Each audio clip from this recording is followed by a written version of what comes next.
Hi everybody, this is Jimmy Sturr once again with our weekly chat. Can you imagine?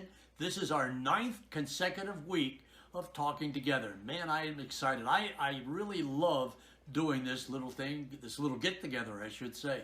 And today we're going to talk a little bit about music and how I started some of the things that have to do with music. And I started, of course, back in school right here in my village of Florida, New York, where I went to school in the same building 1 through 12. And I had a friend who was with me. And you all know the name of Gus. That's Gus Kusher. Back then, he lived right around the corner, literally right around the corner from where I live today. And once I graduated, I went on and graduated college from one of the military academies. From there, went in to the Army and came back home to Florida, New York, where Gussie still was here. I went to Gussie and I said, you know, I've always had the idea to start a booking agency. Let's do it. He said, I think that's a great idea. And that's how we started United Polka Artists, which we still, of course, as everybody knows, have today. And that's got to be well over 50 years ago. But during that time, I've had the opportunity through music to meet so many wonderful people. One of my people that I enjoy and everybody knows is a man named Paul Tuttle. Remember Paul Tuttle from Orange County Choppers? Well, he and I became good friends through music. And the band is performed on the Orange County Choppers television show. And there's others either. And you got to always remember, music has no boundaries. It doesn't matter whether you're white or you're black. Music is for everyone. And to prove it, there's a man named Jermaine Paul who won The Voice several years ago. And he toured with our orchestra and people loved him. The polka people loved Jermaine Paul. And of course, he was an African American. And he was a wonderful, wonderful singer. That's Jermaine Paul. And there's so many others that come to mind. When I was a young boy, I always looked up and loved Lawrence Welk's. And I thought, man, I'd like to someday take Lawrence Welk's place on television. Well, not that I took his place, but we do have our own television show. And one of my people that became one of my best friends happened to be his accordion player, Myron Florin. And Myron toured with our band for 21 years. And what an exciting time that was. He used to tell us stories about he and Lawrence, and it was just a wonderful time. But he was a wonderful man. Then, of course, I met a lot of sports people, guys like Phil and Joe Niekro, and I became very close friends with both of those. You might remember Ron Jaworski, the quarterback for Philadelphia back then. And just recently, Joe Namath. I had dinner with Joe Namath down in South Florida. And, you know, those kind of guys, they were all, because of music, is how I got to meet these guys. And there was a young girl, that's been on many of my television shows that most of you know if you watch the TV show. Her name is Lindsay Webster. And Lindsay was a young girl when she started with me. And I'm actually honored to say that she really got her start with our orchestra and performing in person, but also doing the television show. Well, today, Lindsay has the #1 song on the soft jazz Billboard label. Has the #1 song, and it's Lindsay Webster. And she started out performing in our orchestra. And there's so many people, just like these guys that I've met. And one of my favorites is a guy named Joe D'Onofrio. Met Joe, as I mentioned several weeks ago. His wife, Kathy, was a wonderful singer with her sister, the Rocco sisters.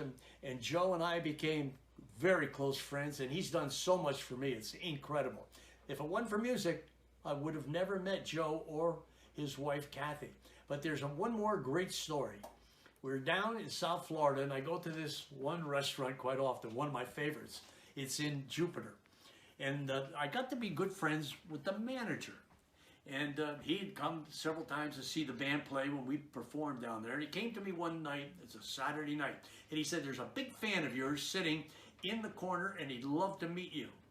So I stood right up and said, come on, let's go. And I went over, and I sat at this table. And I sat there for 30 minutes while this guy was eating it. And I kept saying, well, you're eating.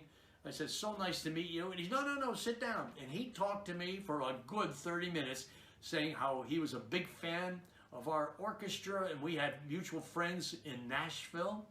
And he just kept talking and talking, and I couldn't believe it. People came up taking pictures of he and I together. Well, it was a man that everybody knows. His name was Burt Reynolds, and I was so excited.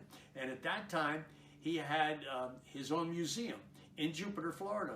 And before they tore down his museum, they had my picture with Burt right there in the museum. But there's so many people that I have met, had the opportunity to meet over the years because of the word music. And I'm so thrilled. I want to leave you with this last song, one of the songs that I feel is probably, besides the Beer Barrel Polka and the Pennsylvania Polka, this possibly could be number 3. Here's our rendition of the Clarinet Polka. We'll see you next week. Be good, stay healthy, and be good to each other.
With the Clarinet Polka.